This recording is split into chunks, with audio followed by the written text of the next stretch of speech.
Cieši sirdī ieslēdzot atmiņas par Latvijas zaļajiem pakalniem, Otrā pasaules kara beigās daļamata meistara Anna Apina, tāpat kā daudz citi tūkstoši latviešu devās trimdā. Dzīves līkloči viņa aizved uz Austrāliju, bet līdz pat mūža galam viņa spēja neviens saglabāt latvietību, bet to nodot arī savai mītnes zemē dzimušajai meitai Anitai.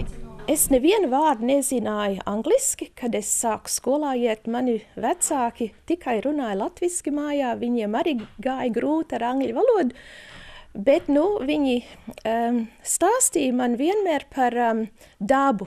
Tagad Anita atgriezusies Latvijā, bet izstādē Bēgļu ceļi, stāsti un priekšmeti nodevusi bēgļu nometnē Vācijā no karā sagrauto ēku paliekām gatavotas stelles, uz kurām pusgadsimtu aust tautas tērpu audumi trimds latviešiem.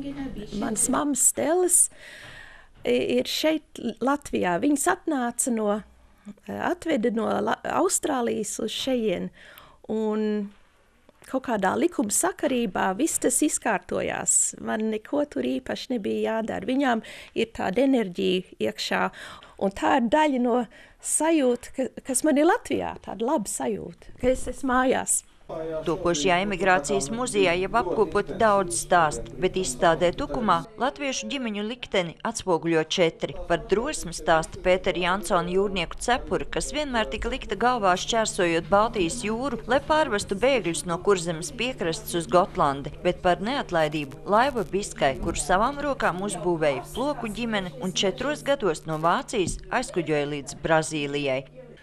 Tāda liecība par to, ka cilvēks pat vis tādos dramatiskākajos apstākļos, ka viņam nekā vairs nav, ka viņš tomēr spēja pats ar savām rokām veidot savu likteni un atrast izēju.